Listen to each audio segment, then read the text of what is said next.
Just hoping to give some headaches are true. So that actually was, Spitting.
Well, good afternoon, everyone.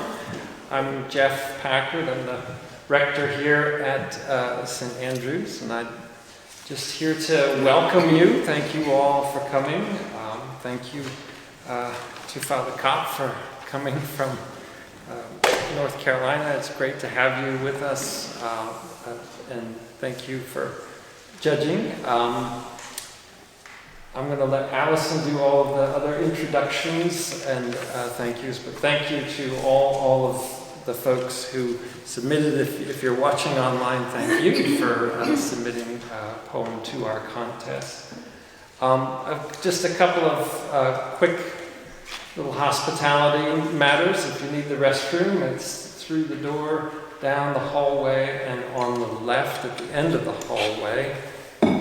I hope you can stick around for some refreshments, some light refreshments immediately after the reading today, and we get a chance to talk to some of the poets.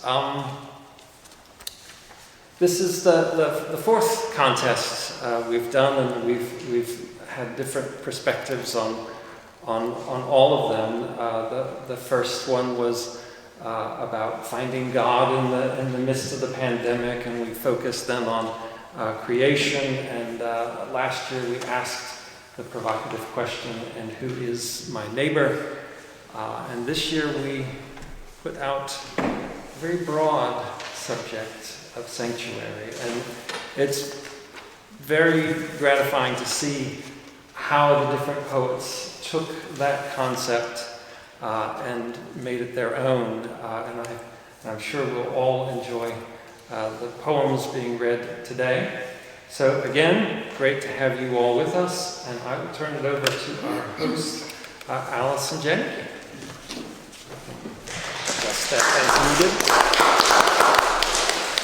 Thank you, Father Jeff, and thank you for being you, and for coming up with this idea 5 years ago, because we skipped a year,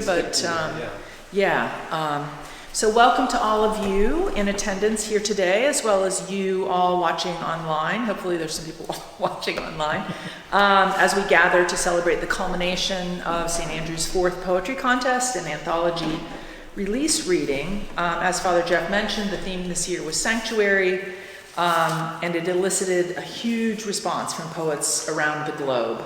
I believe Allison Shea, the other Allison, mentioned that last year we received 80 poems, and this year we received 300 poems from 148 different poets in more than 17 countries. As you might imagine, for a church-sponsored poetry contest, a number of the poems situated sanctuary in a church or other religious setting or ceremony, but the array of interpretations beyond the religious was awe-inspiring. Sanctuary in a summer day, sanctuary in baking bread, in the falling leaves of autumn, in animal shelters and human shelters, in the practice of Tai Chi in a fellowship hall, which I believe you will hear today. We're excited to share this impressive array of poems with you today, and we hope you enjoy the reading and anthology, which is available for purchase, as you know, or available to order online. The anthology includes the work of poets and artists from 16 different states in the United States, 4 different countries, Nigeria, England, India, and Uganda. Did I get that right? The judges and anthology selection committee reviewed the poems without names attached, and yet, remarkably, 2 of the winning poets are related. The first place poet, Suraj Gupta, and one of the honorable mention poets, Rajendra Prasad Gupta, are a son and a father duo. The son, Suraj, is a non-speaking individual who expresses himself verbally through his writing. Because most of the judges' selections come from poets outside the country, our Judge Vincent and Father Jeff and I will step in for the distant poets and share these poems aloud with you today, and then we will hear from the others included in the anthology. So we would like to thank those poets and artists who have traveled here today to share their work with you in person, and we'll hear from all of them. But I just want to mention that Chris Fafford gave us this gorgeous cover image and traveled here from Northern Virginia. He's participated in past contests and contributed his poems and photographs to past anthologies. Marjorie Maddox, a longtime poetry friend to St. Andrews, has been a judge in an earlier contest, a past winner, a contributor to earlier anthologies. She's a prolific poet, editor of the recently released Keystone Poetry Anthology, and she's got those for sale in the narthex after, as well as both Judith Sornberger and Marjorie have brought their books for sale. So take a look at those in the narthex. Kathleen Morrow, another longtime participant in our contests and anthologies, and a 2-time winner, I believe. And I was just chatting with her. Her poem today is related to elephants. She is a huge elephant lover, and the first poem she contributed was related to elephants. So, and we have 2 elephant poems in this anthology. Also, Kathleen is a teaching artist at Ridgelines Language Arts, which I'm involved with too, and she's a spelling bee pal. So we participated in a spelling bee recently. Judith Sornberger is another longtime participant in our contests and anthologies and a previous winner. Linda Mills-Woolsey has contributed her fine work to our anthologies in the past. And lastly, Rachel Lyon Wiley, a first-time contributor, dear friend, yoga buddy, powerful poet, and organizer of the local Hometown Voices poetry series, which happens once a month here in State College, and it's happening tomorrow at 3 p.m. at Tempest Studios in downtown State College. Also an amazing human. I would, of course, be remiss if I didn't thank Allison Shea, unsung hero of this endeavor, who put in countless hours, weekends, evenings, work days. I mean, it's just a lot to pull this all together. So actually, let's just give a little round of applause for Allison.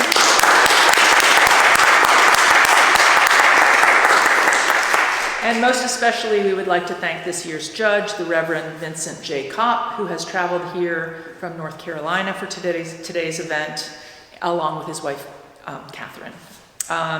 And he also has contributed a poem to the anthology, And unfortunately, as hard as we worked to make sure that this was a error-free anthology, it is not completely error-free, and you'll see an errata in the front of the book because Dr. Kopp's bio is cut off a little bit. So let me share a few things about this amazing judge with you. He's a writer and poet, retired anesthesiologist and pediatrician, retired Episcopal priest.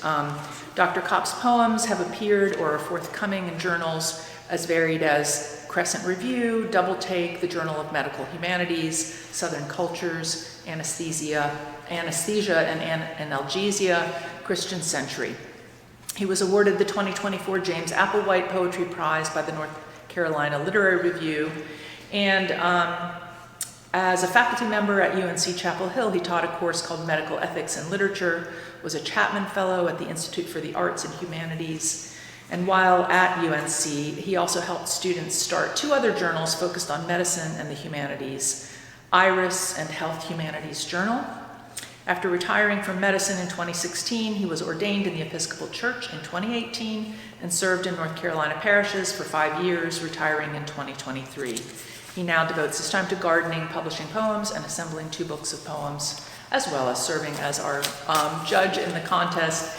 So I'm going to turn the podium over to Dr. Kopp, who is going to share a little bit about what it was like to judge this contest, read his poem, and read our first place poem. So here's Dr. Kopp.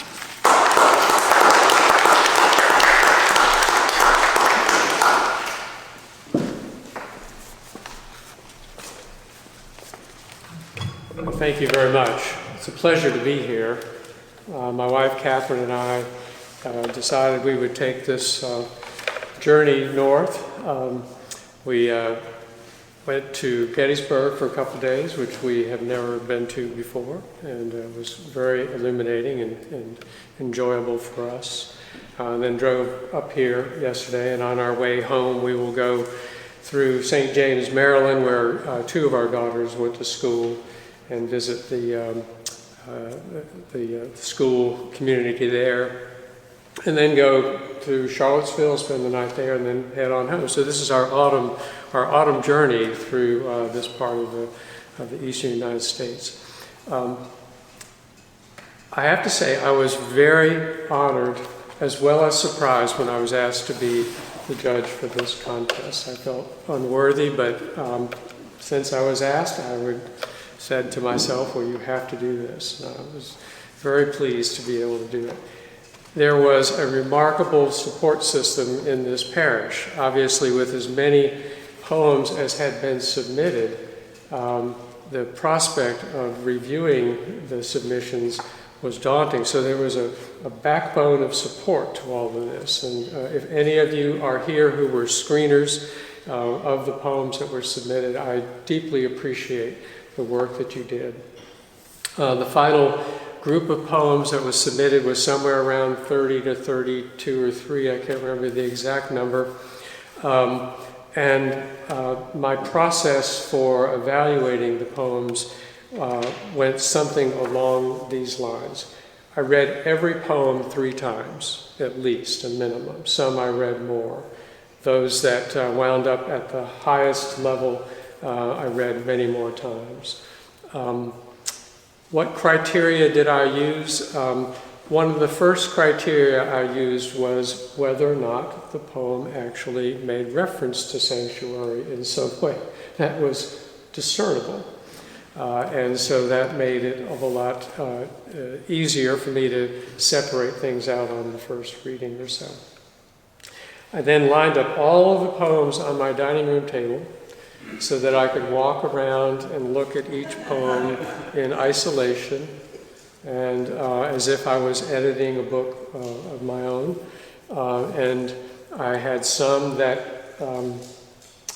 initially I didn't know the names of everybody, but then I went ahead and arranged them in alphabetical order so that I was not being biased by anything except the order in which they were being presented. And then I read each one, and that process took a couple days because I would usually do it late at night after other activities.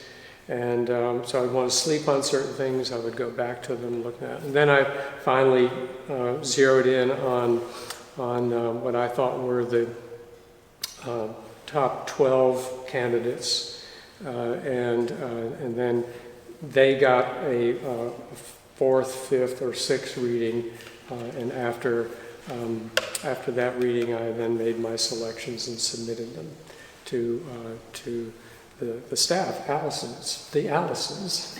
And so that's the basic structure of the decision-making process. In the back of my mind, I guess there were three things that I was thinking about. One had to do with, I guess, the intuitive sense of art that I found emerging from each of the works. The styles were all over. And so I think I've come to learn that there are poems, but whether or not there's something that we can actually call poetry is probably up for debate in the modern literary community. So I looked at each poem as individually as I possibly could, take it on its own terms, what we used to call in medicine an ipsonormative standard. You know, each poem was its own standard. And then looked for those things that worked, looked for those things that didn't work. I had a colleague at the University of North Carolina who used to tell students, you will get an A if it is publishable, or I learned something new. So I sort of had that in the back of my mind as well. Which poems were rising to a particular level of I would say, creativity and unity of spirit and thought. And then I guess the last criteria that I used was, did it move me? Did it make me cry?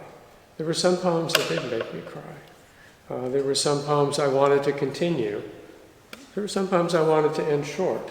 I thought they were complete in and of themselves at a certain point. So that was another, I guess, literary criticism, judgment on my part.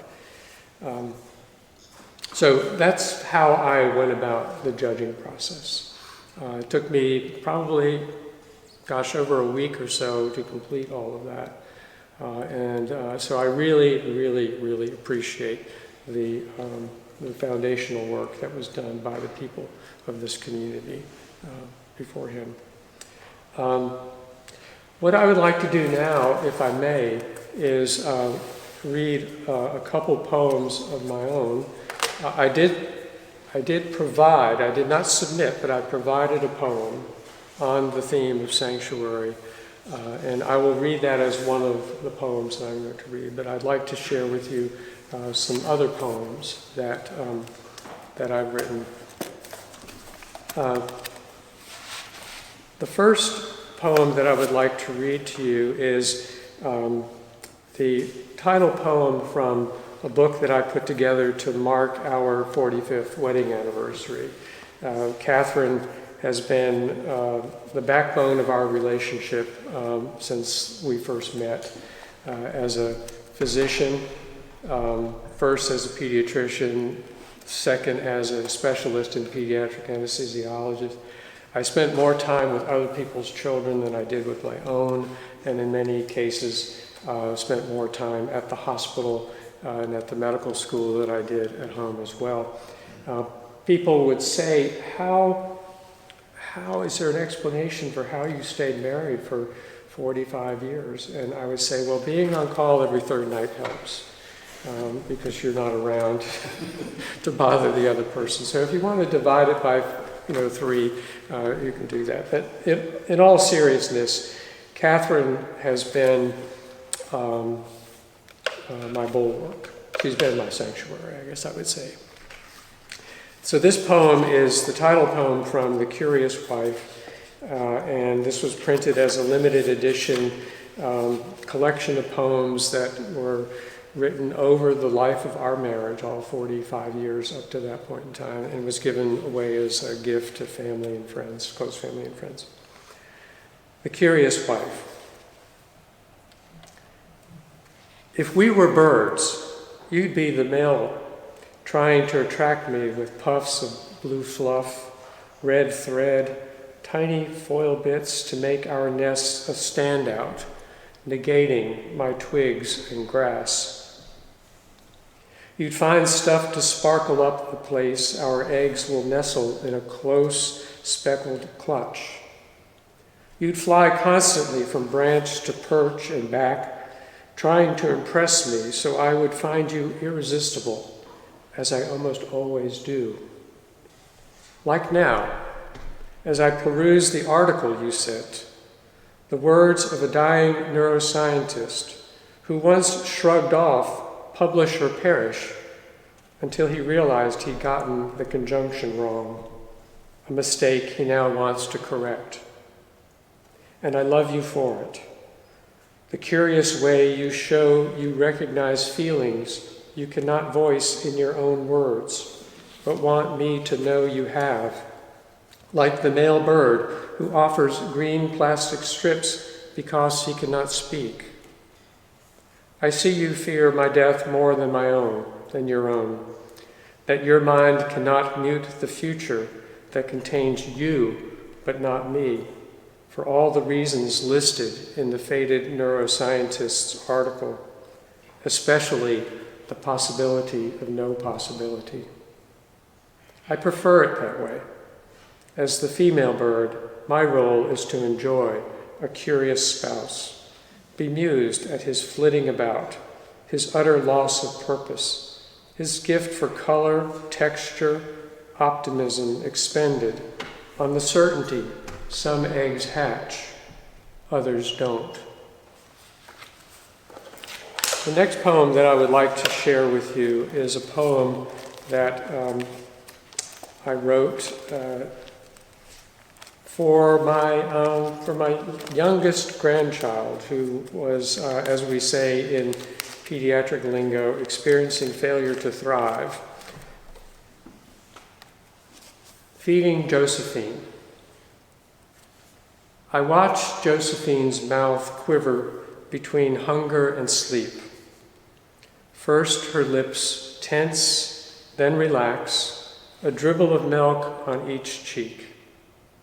In my hold, her neck and arms, her trunk and legs drift to slack. Any muscle twitch sets her going again, a cycle of purses and sucks. Her eyelids follow suit, flutter toward shut, then quickly snap open. I look at her eyes as she looks past mine, our matching color, blue. Hers unfocused, slightly swimmy, mine's fixed on her black pupils. Where the light goes and what it does inside her, I cannot fathom. Perhaps I fuse with every other signal for food in her young world.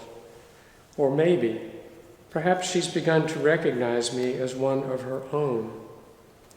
Neither rises to miracle status, as that is how it is, except the feeding.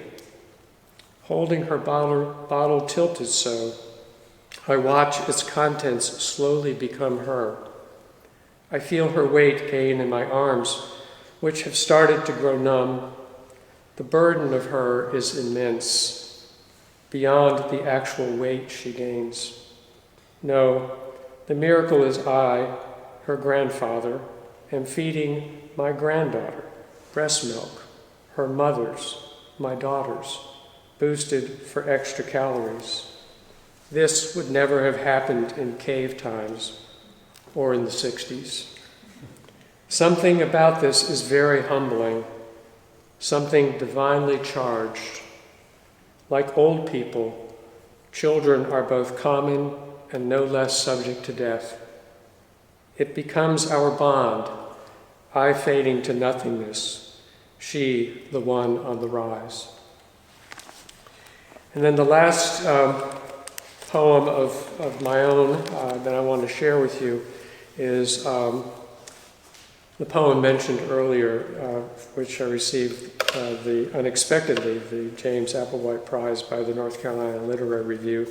And this poem, unexpectedly, was nominated for a Pushcart Prize. not a night without a line. Nulla nox sine linea might as well be my motto. My sleep is so poor. Tonight, it is the thought that somehow I dishonored my parents, missed something about who they were amid their unsubtle ways, failed to see they were teaching me not to be like them by being so.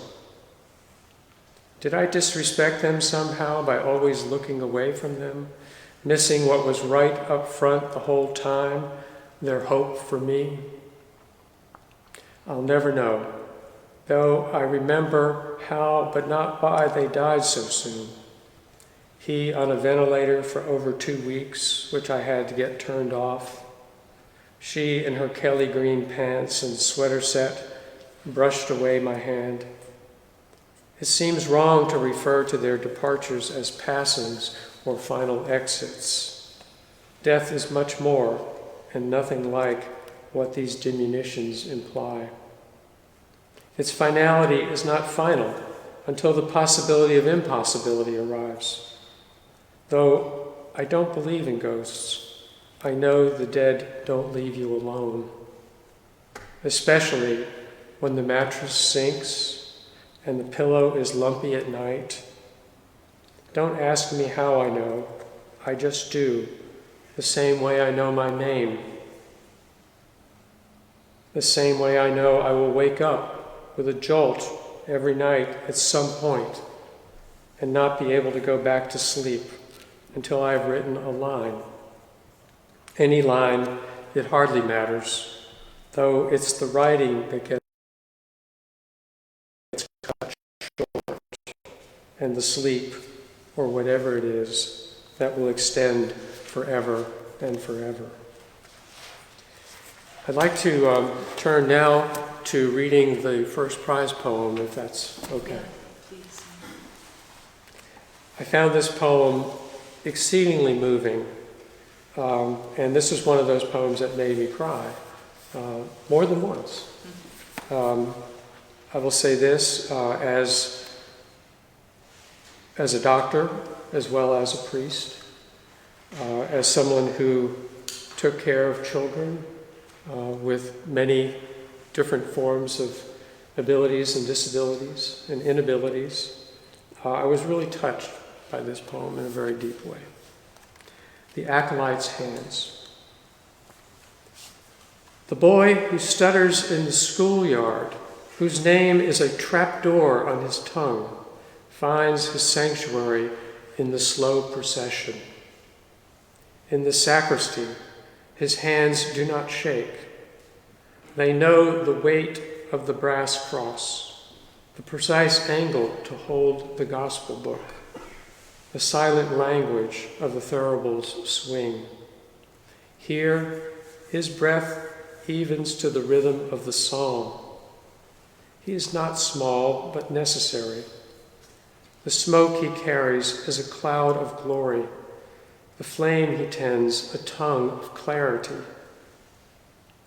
He needs no words to hold the light. The wax drips like a sealing vow onto his skin. For 1 hour, he is not a boy of fractured sentences, but a steady pillar in the architecture of grace. He has memorized the map of this holy space, the cool of the marble, the pull of the rope, and in the doing has found the quiet truth. A sanctuary is not where you are silent, but where you are heard without ever having to speak. The hair still goes up on the back of my neck with this poem. And to show how weak my own effort is, I'm going to read Sanctum Sanctorum, which can be found on page 16 in the published book. Sanctum Sanctorum. Feeling unloved, I asked myself, where is this place beside still waters, where lolling sheep eat and sleep and grow their wool heedless of time, where suffering and pain are no more, and hunger and death vanished. I sought love in all the places I was taught to seek as a child, and a few I was warned never to explore. For there chaos and confusion await, and few return, bearings intact thereafter, condemned to lack of wonder. Yet the lure persists. Beyond incense, hymns, illusions of warmest union, love dispersed unseen exits through the oculus of an invisibly growing sphere, its center present everywhere, circumference certain nowhere. For unformed, substanceless substance, permit me entrance to rest. Thank you very, very much for having me.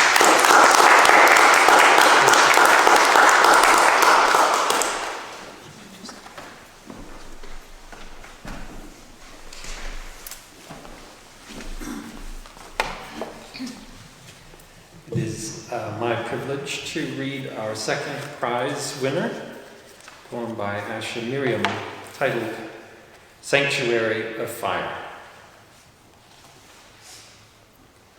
We were boys of the King's Shrine. We were boys of the King's Shrine. We rose with the drum, we slept with the drum, our days bound in red earth and ash. We carried calabashes of water. We swept the courtyard clean of millet husks. We ground cola for the priests, knees aching on the stone floor. The shrine walls breathed with masks, eyes carved deep and blackened by palm oil, eyes that followed our bent backs. The air smelled of goat's blood, smoke that never left the rafters, sweat that clung to our bare shoulders. The king's name was thunder. The king's word was spear. And we were told no shelter lived outside his gaze. But nights are restless in the dry season. Cicadas stitched the air with their needles of sound. Jackals howled at the far edge of bush, and we slipped barefoot through thorn grass, hearts hammering like drums not yet struck, following the soft murmur at the village edge. The strangers waited beneath the baobab, its roots coiled like the ankles of giants. They did not chant. They did not rattle gourds. They spoke as though the night itself leaned close to listen. Their words fell like rain after Harmattan, a coolness our chests had never known. They told us of a God who had no throne of ivory, no shrine of stone, no need for goat or palm wine. A God who walked in the hunger of the widow, the cry of the orphan, the breath that stirred even the smallest reed. And we leaned closer. We leaned closer, hearts catching flame not of cedar, but of spirit. That night we found sanctuary. That night we found sanctuary. But discovery walks with sharp feet, one step too loud, one watcher in the dark, and they came. The guards with spears that glittered like cold stars, rattles at their ankles, anger in their throats. They dragged us by our wrists through the market square, past the pounding mortars where women froze mid-song, past goats that bleated as if they knew, past children whose eyes widened, their mothers pulling them close. The shrine doors closed behind us like the jaws of a beast. You have betrayed the ancestors, the priests spat. You have broken the king's law. There is no God outside these walls. There is no refuge but here. So they tied us to cedar posts. They poured palm oil until the ground drank dark. The crowd pressed near, some with tears, some with fists. Ululations split the sky, sharp as blades, piercing the night. The priests raised their arms in triumph. The fire leapt. Flames rose like tall grass in Harmattan wind. They licked our legs, our faces, our breath.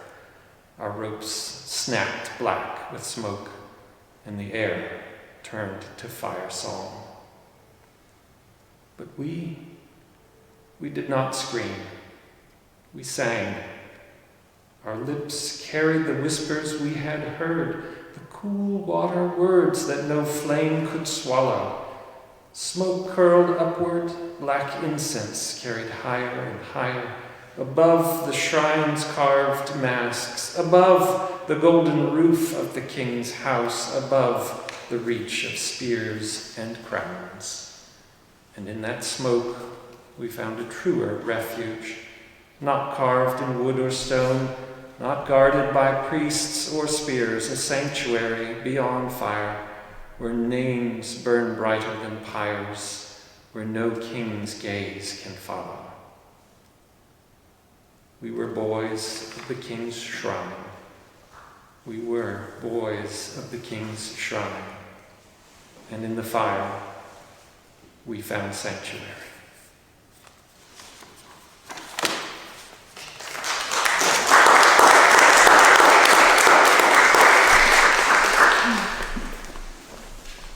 Thank you, Father Jeff. So Asha Miriam, who wrote that poem, is from Uganda, and yeah. So I'm going to read a couple poems, other winning poems, in addition to Dr. Kopp selections. We had selections from our bishop, Audrey Scanlon. She's participated in all of our poetry contests up to this point, and so she received the same. She's received the same selections, 30 or so, as Dr. Kopp did, and she chose different poems, but I think that some of her runners-up were overlapped with yours. So the Bishop's Choice poem is on page 15. It's What the Stone Knows. It's by Pratibhi Kumari.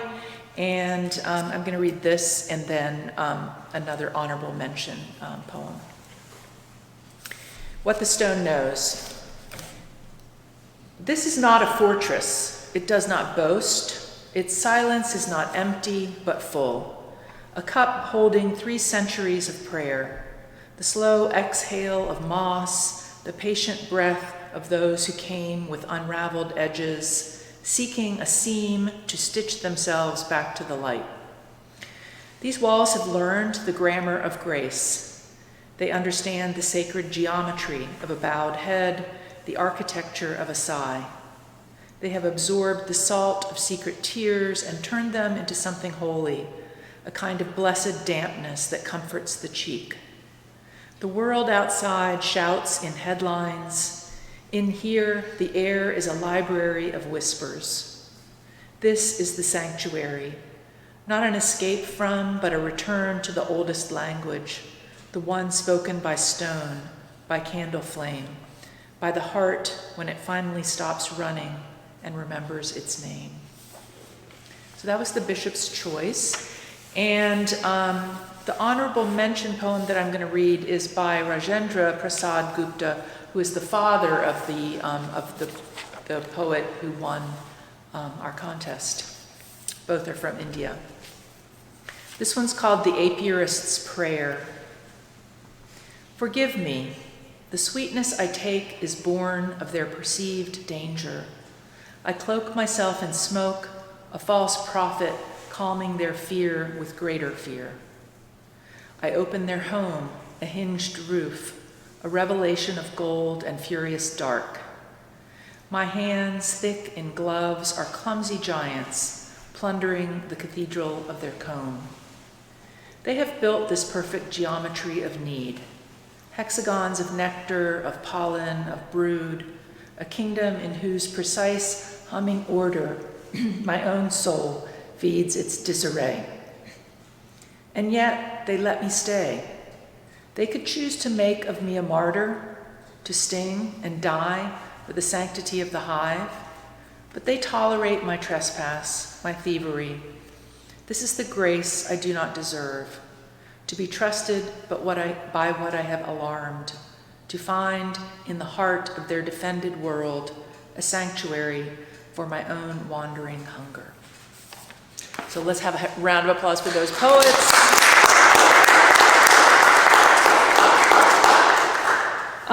And I just want to mention that the bios of all the poets are in the back of the book, of course, and so I'm not going to read the bios of the other poets, but I'm going to turn things over now to one of our honorable mention selected poets, and that is Judith Sornberger, who has 2 poems in the anthology. So here's Judith, who's come here from Wellsboro, Pennsylvania.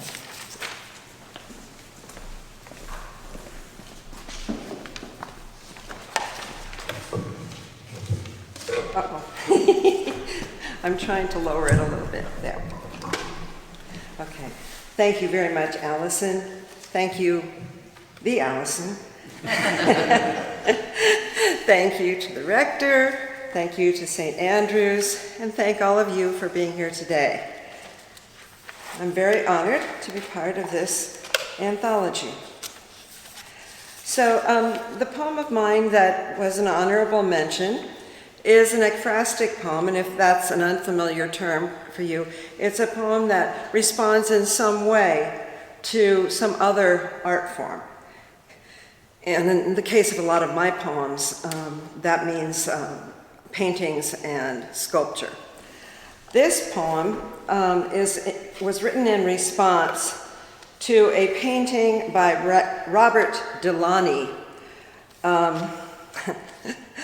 a modern painter who called himself the heretic of Cubism. I'm not sure exactly what he meant by that. But anyway, this is from his painting titled Church of Saint-Séverin, Paris, 1909. And it's sort of cubist looking in my mind, kind of like a wavery looking inside of a church. And the poem kind of addresses you, meaning us, okay? It could be me, the poem speaking to you. Heretic, you too may call yourself, yet your wobbly faith finds welcome in this narrow, off-kilter colonnade. Twilight blue and aquamarine columns tilt and bow toward one another, then sway back like drunken monks, beckoning you, as in the dream of giving up your footing on a rocking ship and agreeing to be swallowed. Overhead, arches dip and curve like the ribs of a whale, so perfectly designed they bend but never break as she dives and swerves through ink-dark corridors. Now that your bodies shed its belief in gravity and your reasons bobbed away like so much storm debris, you may be ready to emerge, to be spit from this sanctuary, dripping salt water, skin glistening as though you've just been born. My other poem in the anthology, if I can find it, was written not long after I first started teaching Tai Chi.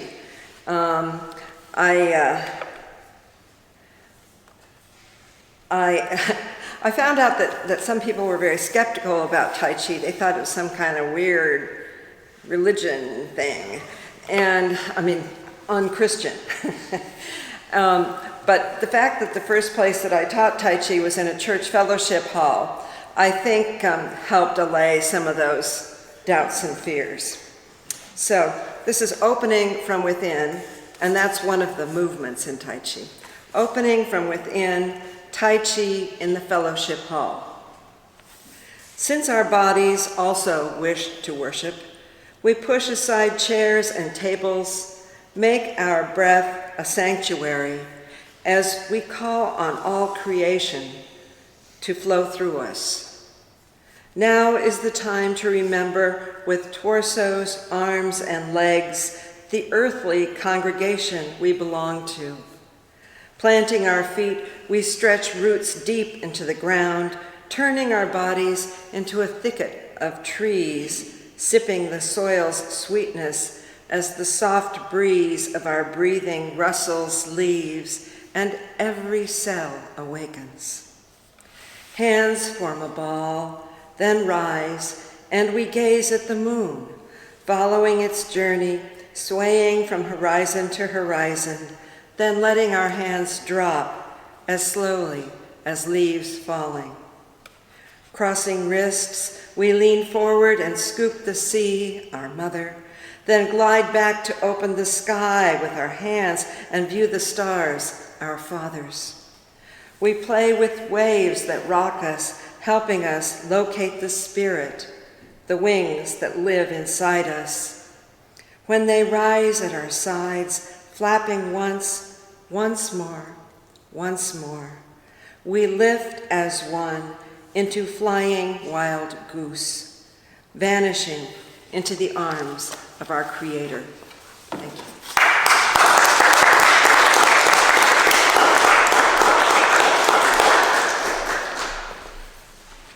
Thank you, Judith. That totally makes me want to study Tai Chi with you. Just come on up to Yeah, to drive up to Wellsboro, yeah. Okay, next up, we are going to hear from some of our contributors. This is in alphabetical order. And so first up is Chris Fafford. Yes.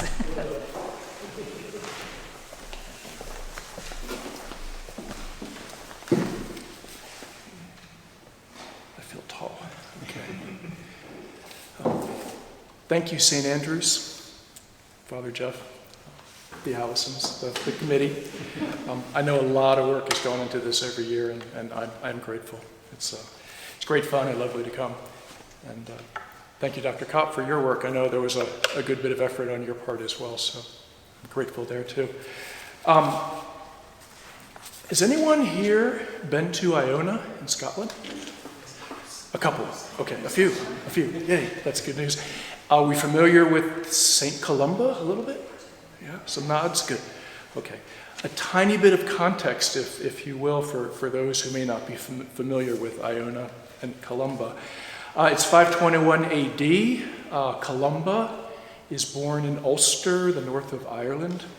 He is a Christian, and a few years in, he decides to join a monastery. That was a popular thing to do for young men highborn young men at the time. He's really something, quite a force of nature. And after a few years, there's a fight. He gets into a fight with his abbot, one Finian of Whithorn.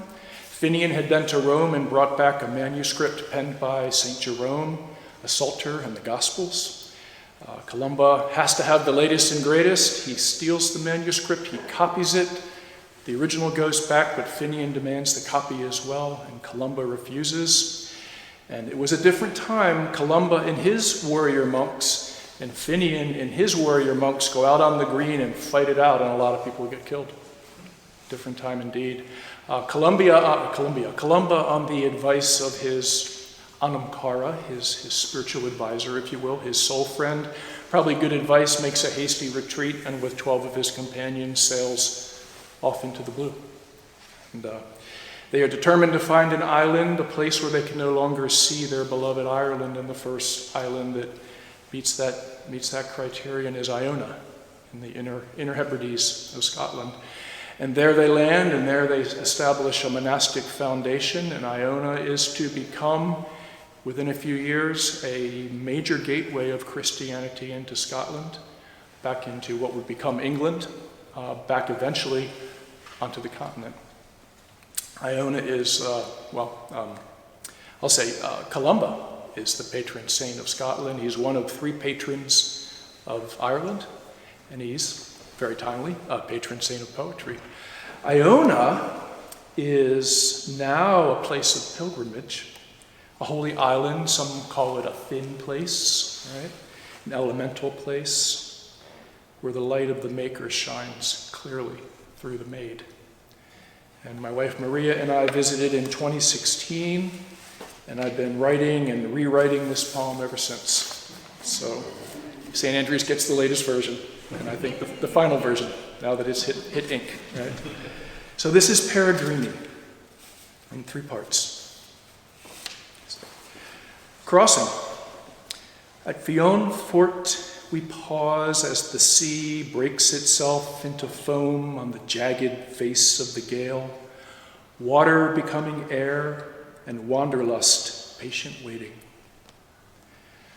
Waves of rain suggest a second sea at angle to the tide, and clouds tease the hilltop's hair, promising more of weather and light before evening. Something in this wild waiting gets in our hearts. Despite clamoring for peace, we can't escape the fact it's all things in their time. The storm blows itself to rags and the boat sails, a fickle, still rough sea, and some who have traveled their lives for this do not in the end go over. But we pass to Iona on sapphire swells, headlands heather-dressed for fall. We feel it in the early chill and in the hurrying of the flocks. Ermine sands adorn stones hard armored against the sea, like our hearts beating order into the undisciplined wind. Iona, sanctuary of saints, anchorage of the faithful, gift of kings and hermits, tomb, playground of restless angels, a pilgrim's hunger and bread. An emerald rolled from heaven, bathed in a blue defining sea. Her blue eyes flash with birds flitting among the waves. Iona, shoulders bare and her cold fog mantle wetted in the green-gray sea, sings that the price of living is often to do without. A land close to what it was before the fall from grace, fresh from the storm, ever wrecked, ever made new, where hunger and joy complete each other's sentences, and the sun dances a careless afternoon with the wind. Pilgrims have wrought meaning here for 1,000 years and half that again, yet I can't wrap my heart around this place. Columba. I imagine these rainbows lighting your eyes, these same clouds tipping over into rain. You frown as the sea turns again to a sea-wet sky. Did your feet, like mine, skate this cobbled, sodden path to see what half-spun newness waits on the beach? And did your heart so leap as mine now leaps when the morning casts its diamonds on a willing sea? I imagine your rough men of God landing loud and seeking peace. Eyes wide, I think on you, charming the angels of this light, tricky place. What so broke your heart that you would try these seas in a rudderless boat? What did you flee, and what did you find on this lonely, holy rock? I send you peace, Kalumpile, across the swells of time, as I hear in the wind-whipped surf the beating heart of our triune God. Thank you.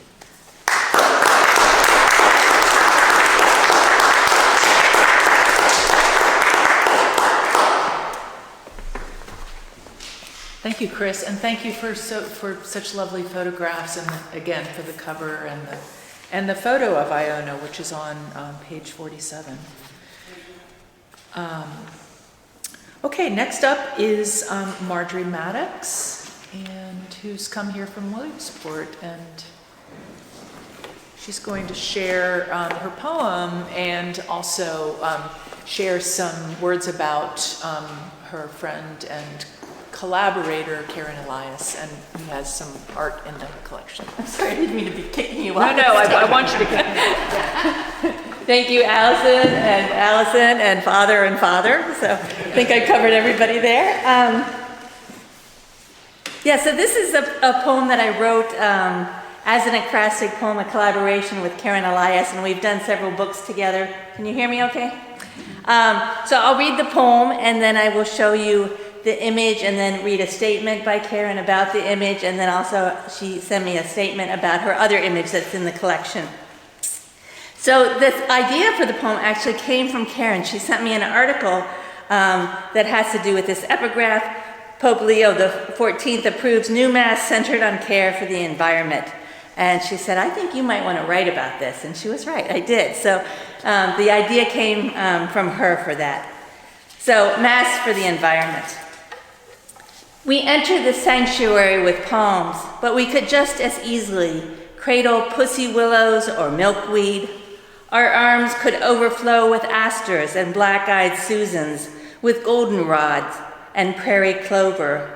The opening hymn, it's always the ocean, with its salty crescendos and decrescendos, its rhythmic processional, a seascape of starfish and ichthus, fishers of men, Noah and St. Francis, obediently ushering in all creatures, great and small, to the nearest pews, which of course are quite crowded.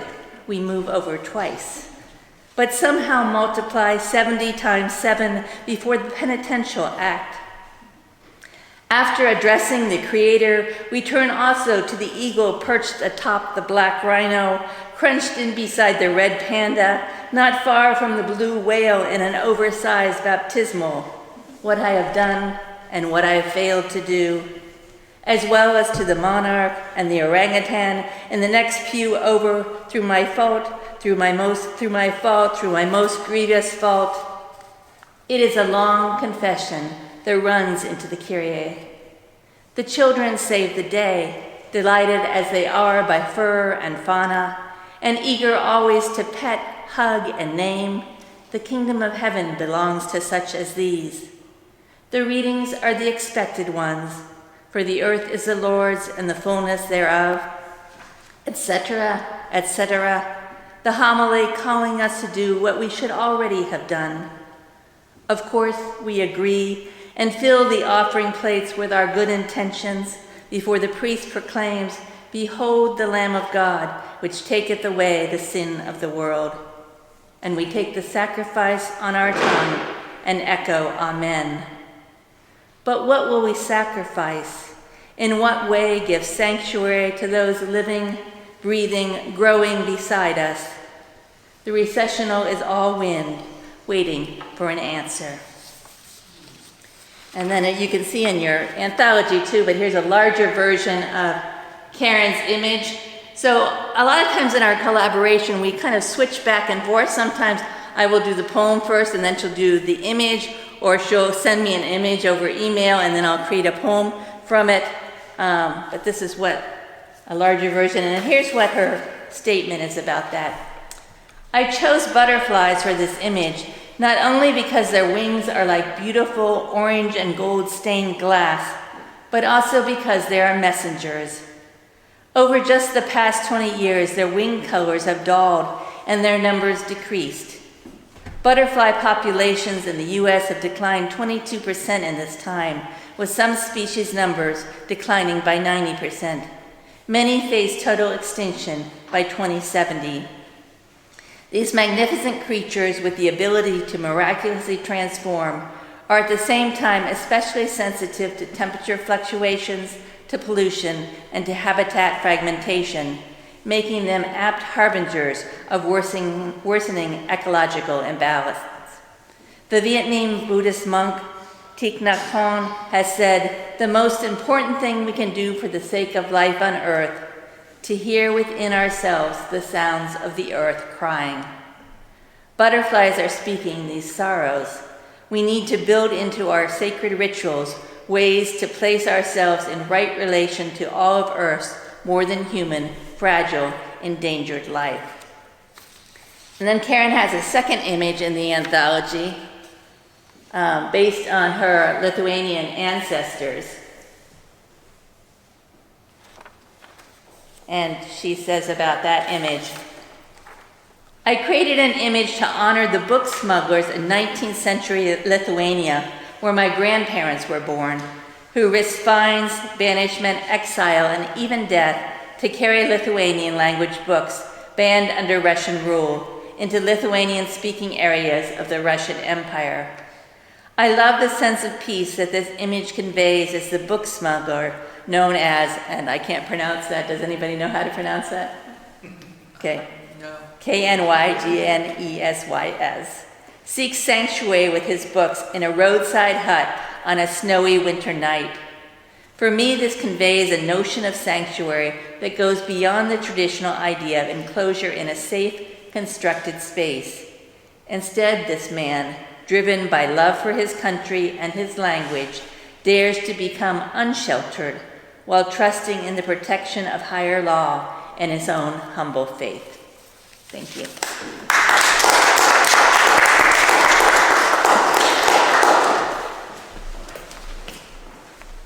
Thanks, Marjorie, and thanks for sharing the words of Karen Elias and sharing your longstanding collaborative process. Next up is Kathleen Morrow.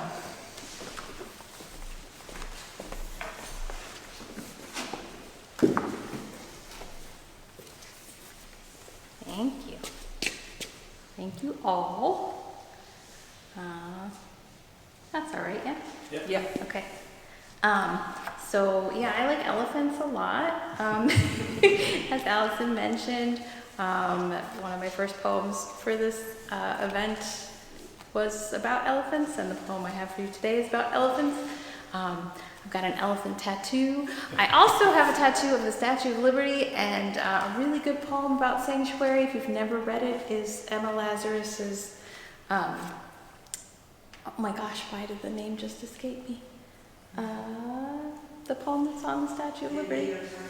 Yeah. New Colossus. New Colossus by Emma Lazarus. Highly recommend you read it. So this poem is called Mokita Mantra. Mokita is the Papua New Guinea word for a known truth that's left unspoken, essentially the elephant in the room. And I learned that word through my work with the Jana Marie Foundation locally. If you're not familiar with Jana Marie, they do incredible work around mental health, and they have a series of art programs called the Mokita Project. So check that out. If an elephant falls to the ground, does it make a sound if everyone in the room looks away as the elephant falls? Shh. Elephants are humbled creatures, machines of war. Elephants are for your amusement, and elephant never forgets.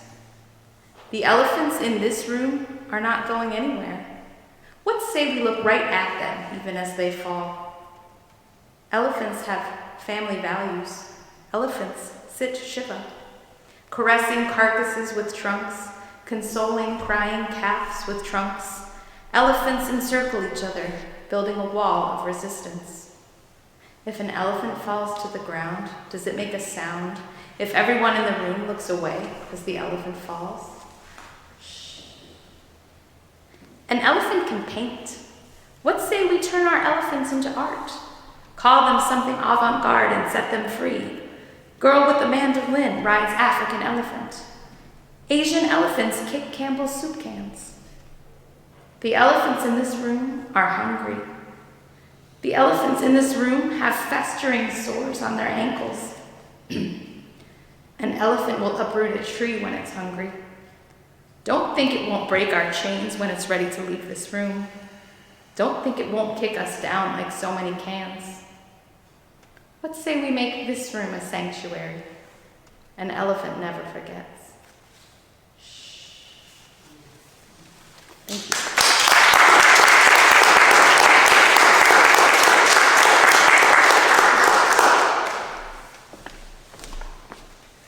It was quite a privilege to read all these poems, but it's just like a super privilege to hear the poets read them. That was amazing. Thank you. Next up is Rachel Lyon Wiley.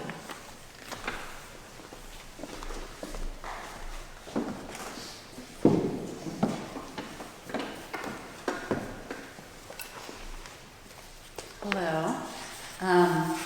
I'm very happy to be here today, and I'm so thankful to everyone who made this event and this anthology and this gathering possible. I'm going to read a poem about a speaker who struggles to find sanctuary, who's seeking it at a summer party, as Allison mentioned in her intro to this event, and who ultimately struggles to find it there and seeks it instead in the memory of childhood and in nostalgia, where there's also no sanctuary. This poem is a prose poem. I don't often write prose poems, so it's not lineated, it's just written out in paragraph form, and it's called If June Goes On Much Longer. All signs point to summer, and once again we're tossed into the sticky bliss of backyard parties, the swirl of prefab patios, citronella candles leaking their dangerous safe smell, peonies' big heads lolling like weak-necked babies. Kids play late with a lust for pleasure we can't remember knowing, capes around their necks, lawn furniture commandeered for shipwrecks, islands afloat in oceans swarming with sharks. And what else would be swarming? Out here, we laugh loud to camouflage our insecurity or rage or alcoholism or our less damning sins, sadness, age, insomnia. There is no relief ahead. July is coming, then August, and then another winter. Suspended in this sweat-slick summer is the safest we'll ever feel again. So, let me lay on my back on the rough pile carpet in the great rec hall of my youth. Hot from running up the hill beside the ballpark, Nerf darts pelting my back, my legs. Let the doors close on the heavy things that chase me. Let me be swallowed whole in air conditioning. My chest heaving, skin stinging, heart burning blood into the muscles in my thighs that throb with my pulse in perfect time. If June goes on much longer, let me be swept backward through time to skim the surface of the 100 pools that have held my body, floating just above, beyond the reach of everything that waits to pull me under.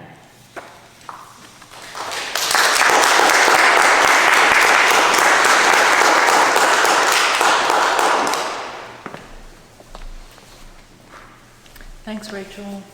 If we're lucky, we get the sanctuary of nostalgia of childhood, I think.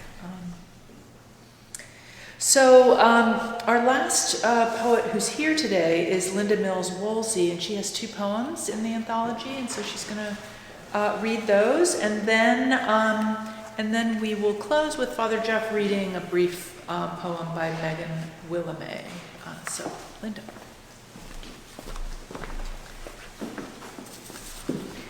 I want to add my thanks to St. Andrew's for supporting poetry and poets, but especially for the theme of this year. If there's any theme we need to meditate on now, on multiple levels, it's sanctuary. Sanctuary for people, for creatures, for all kinds of displaced persons. And when I thought about sanctuary, one of the things I thought about is we often think of sanctuary in 2 ways. One, this sanctuary where we come to find peace, religious sanctuary, and safety. And those 2 things came together in the Middle Ages when churches were literally places where people could go to find safety. something that links our spiritual desires and our political needs for safety is, I think, a longing for home. And as I thought about all the people displaced, this first poem is called Among the Displaced, and it thinks about sanctuary as a longing for home. In the studio portrait, my great-grandmother sits erect, stiff as her collar, her worn hands folded awkwardly on her lap. No hint of enterprise or longing, of how she ran a crossroads store in America, mourning all her life for the old homeland, its close-knit soot-black cottage rows, its magpie chatter of women scrubbing their steps at sunrise, its sweet, familiar scent of English violets blossoming by her mother's door. 2. The TV camera watches women with faded headscarves, tired eyes, as they sit shoulder to shoulder beside a makeshift tent. One rises to tend a cook fire as a commentator's voice drones gravely on. Behind him, the camera notes how their talk flows on, catches hints of laughter, glimpses dancing feet. As one woman tells the microphone, she misses most the almond trees in her mother's dooryard, blossoming. 3. Weary of other men's stares and uneasy shifts from host to host, Dante made heaven's longed-for home a flower of light distilled from the rich damask of Florence, city he longed for to the end. Here, in the displaced century, welcome, long outcast, might still bloom, still teach us how to breathe the mothering fragrance of the vast multifoliate rose, to gather every hunger, to embrace every dream of home blooming along the roads of exile. My second poem in the collection is called In the Museum of Thread, and it asks us to imagine something, a museum. And museums are in their own ways sanctuaries, sanctuaries of memory, sanctuaries of treasured objects. In a museum of thread, on display, scraps assembled in basket and bin, collected from laundry bag, closet, vestry, rummage sale, field hospital, fence post, scaffold. Look closely. See how fine threads cling to the nacre button from a dead child's blouse. Notice how some bits were loosened by bayonet on a battlefield that still exists as a platnap, ink on vellum. In one corner, ash, labeled simply from a prayer shawl. Rich bits of moth-eaten tapestry bear bright mille-fleur ravelings of Julians. All shall be well. Scrap by scrap, we trace the strange weave of the minds we wear, carried from quarrel to quarrel over the centuries. Our endless fabric of possibilities. Side by side, toga and doublet, topsail and corporal, baldric and burqa, ink-stained Geneva gown and bloodied cassock of a murdered priest. Needles stab the bright thread of beauty over the plain ground of being. French knot, chain stitch, silk cross, hunter star. Here, banners of a nation's disgrace brush against flags worn by students marching into the riot squad's line of fire. We see 1,000 ways to line a coffin, How doubt's sharps, or some scissors flash of fate, shifts us from fine linen to sackcloth, stout wool to shivering rags. Shuttles pass like boats through waves of thread, the heart of being and not, weft of fragile flesh, fingered threadbare by time. We stand unfinished in Earth's workshop, our lives interlacing, heddled with hope. If only these threads could teach us how to spin some fiber of sanctuary, to weave a home place, a wilderness tent, a white flag over fields of blood, or even just a selvage edge of safety, proof against our mad unraveling.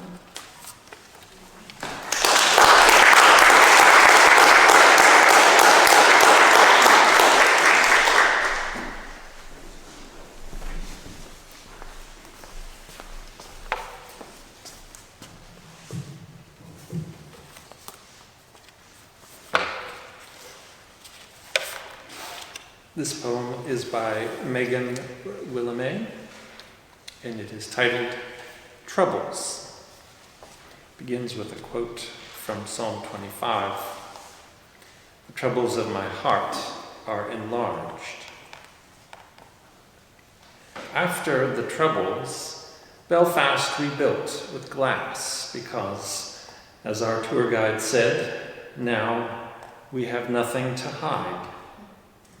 God of summer stars, of birds, blow, don't break my already broken.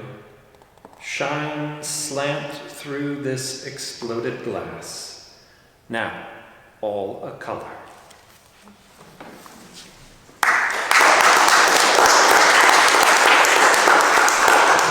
And, before I turn it back over to Allison for the last word, I just wanted to invite you all to come back from wherever you came. Sure, come on back.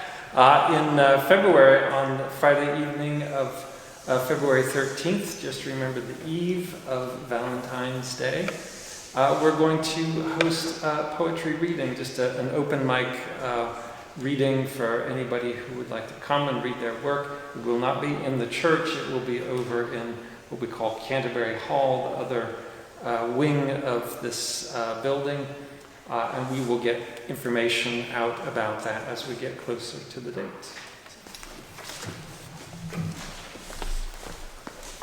I really don't need to be up here again but I guess I'll say thank you again, and how grateful and impressed I am with all of you, and it was just so wonderful to hear you all read, and thanks for coming. I hope we'll get a chance to chat out in the narthex, and so make sure you get your book if you haven't, and thanks for coming. Look for next year's contest theme to TBD. So thanks.